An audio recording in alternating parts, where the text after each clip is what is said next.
Hello, আসসালামু আলাইকুম। সবাই কেমন আছেন বন্ধুরা? দেখেন আমার হাজবেন্ড আজকে ক্যামেরাম্যান হয়েছে, সাথে মুরগি আনছে, একটা রাওয়া আনছে। রাওয়া দেখছেন কত বড় বড় লেগ পিস। এই লেগ পিস তো ভাগ করে আনা উচিত ছিল, এগুলো কত বড়। এক পিস লইলেই তো সে খাইয়া তৃপ্তি মিটে যাবে, ঠিক না? এই হলো যে গোশ, দেখাও। এই হলো যে ফুল একটা মুরগি। এখানে কয় কেজি? 2.5 কেজি। দেখেন এত বড় মুরগি আনছে। এটা হলো দেশি রাওয়া, কালকে দিনে আনছে রাতের বেলা।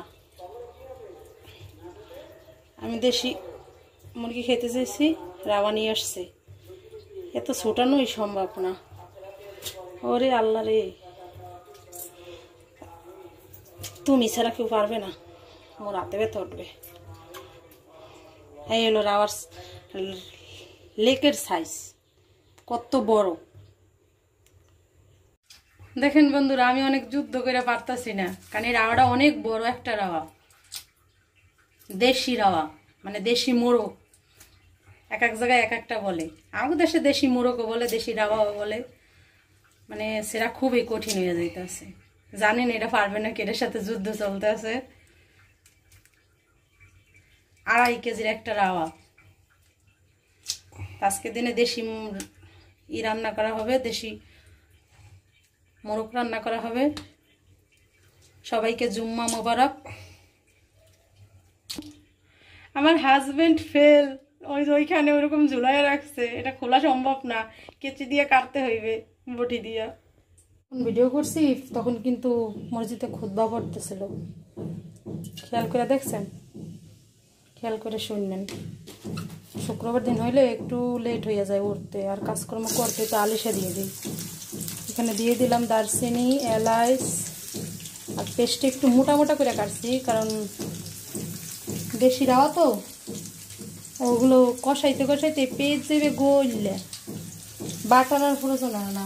সবাই অনেকে পেঁয়াজ বাটা দেয় না মাংসে, আমি কখনো মানে কোনো গোষ্ঠের জন্য পেঁয়াজ বাটা দেই না, কোনো গোষ্ঠের জন্য না, শুধু রোস্ট ছাড়া। কারণ রোস্টের মধ্যে তো অবশ্যই দিতে হইবে। দেখি কষানোর মধ্যে যদি দেখি যে ই হয়ে গেছে, নাহলে প্রেশার কুকারে সিটি দিয়ে দেবো। আমি দেখছেন কি বড় বড় ডুম ডুম করে কাটছি। এগুলো থাকবে না, এগুলো বিছড়ে পাওয়া যাবে না যদি প্রেশার কুকারে দিই। আর যদি প্রেশার কুকারে না দিই তাহলে একটু একটু আস্তে আস্তে দেখা যাবে, ওইটা ভালো লাগে খাইতে। আজকে পবিত্র শুক্রবার, জুম্মা মোবারক। আজকে দিনে কালকে রাতে দেশি মানে মুরগি খাইতে চাইছি, পরে বাজারে রাত্রবেলা প্রায় 11টা বাজে, 11:30 বাজে, তখন গেছে বাজারে যাইয়া আপনার 2.5 কেজির ওজনের একটা রাওয়া আনছে। দেখছেন রাওয়ার পিসগুলো কি এক একটা, জানি না ক্যামেরায় বোঝা যায় নাকি, অনেক বড় বড়। এই হলো রাওয়ার সাইজ। আজকে দিনে সবটা রাইখে, মানে আমরা যতটুকু খাবো অতটুকু রাইখে সব বাকিগুলো ফ্রিজে রাইখে দিচ্ছি, কারণ আমরা তো 2 জন মানুষ, অত বেশি খাইতে পারবো না। তেজপাতা দিয়ে দিলাম, কারণ পেস্টে একটু হালকা বাদা দিয়ে নিন।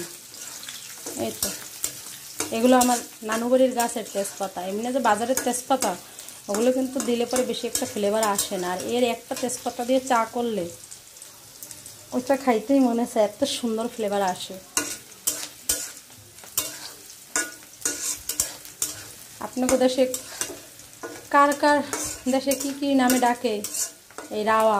আমাদের দেশে রাওয়া বলে, তারপরে মুরগি, মুরগি তো বলে যেগুলো মেয়ে ওইগুলোরে, আর ছেলেরে বলে রাওয়া, অনেকে বলে লাতা, অনেকে বলে বিশেষ করে এটা মোরগ, মোরগও বলে আমাদের দেশে, কিন্তু বেশিরভাগই রাওয়া বলে মোরগের থেকে। কী মশলা জানেন? এখানে এলাচ বাটা আছে, ওখানে এলাচ একটা এলাচ আস্তা দিছি, আর এখানে হলো জিরা বাটা, রসুন বাটা, এলাচ বাটা, এই একখানে দিয়ে দিলাম। কারণ এলাচ কামড়ে পড়লে আমার হাজব্যান্ড আর খাইতে দেবে না। পুরা ফুল 1 চামচ কিন্তু আদা বাটা দেই নেই, কারণ এখানে যেহেতু মাংসের পরিমাণ অনেক কম, মুরগির গোশের পরিমাণ অনেক কম, মশলা তাই ওই মতোই দিতে হইবে। এখন এই মশলাটারে এই যে কাঁচা একটা ফ্লেভার, এটা ভালো করে কষাইতে হইবে। দারচিনি কিন্তু আমি আস্তা দিয়ে দিছি, দারচিনিটা না বাইটা দিলে ভালো লাগে, একটু বাইটা দেওয়া উচিত ছিল, কিন্তু দারচিনি বাইটা দিলে তরকারি কালার কেমন জানি কালো হয়ে যায় যদি বেশি বাইটা দেওয়া হয়। এদিকে মশলা কষতে আছে, আর লবণ কিন্তু 1 চামচ দিয়ে দেওয়া হয়েছে, এই গুলে ফেলাইছি, পানিতে গুলাই নেব, কারণ 1 চামচ হলুদ দিয়ে দিছি। 1 চামচের থেকে দেখেন 1 চামচের থেকে একটু ধনিয়ার গুঁড়ি দিলাম, মরিচ দেবো একটু বেশি অবশ্যই, 1 চামচ, 2 চামচ, আর একটু দেবো, আমরা একটু ঝাল খাই। আমি আবার এই দেশি মুরগি গোশ এগুলোতে কাঁচামরিচ পছন্দ করি। এখন ওই মশলাগুলো দিয়ে দেবো, এই যে দিয়ে দিছি সব মশলা। এখন এই মশলার ভালো করে কষাবো। মশলা কষানো কমপ্লিট, এখন মুরগির গোশগুলো দিয়ে দেবো, চাবো তাই খাওয়ায়। বিসমিল্লাহ রহমানির রহিম।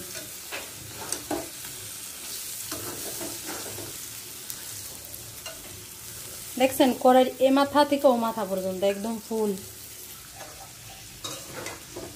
আমার হাজবেন্ডরে বলছিলাম যখন জীবিত ছিল তখন একটা ছবি তোলো নাই কেন।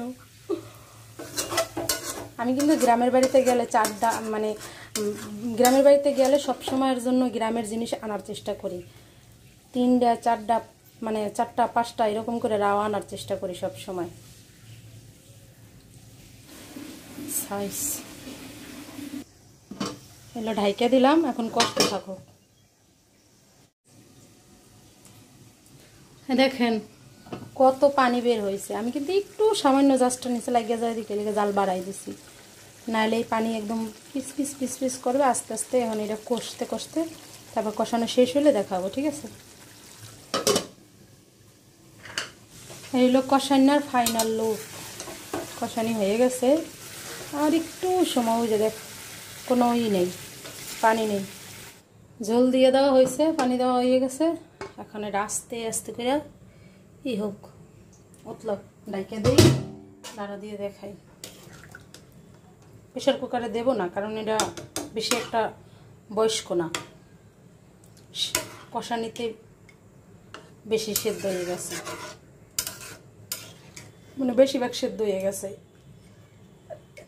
80% হয়েছে। আর এই যে পানি দিছি, এই পানিতে এখন সুন্দর রান্না কমপ্লিট। কিন্তু দুঃখের বিষয় এখন বাজে কয়টা জানেন? 4টা 11।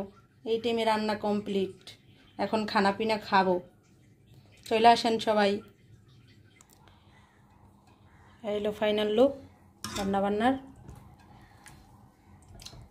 আর হলো ভাত, আজকে দিন আর কিছু রান্না করি নাই।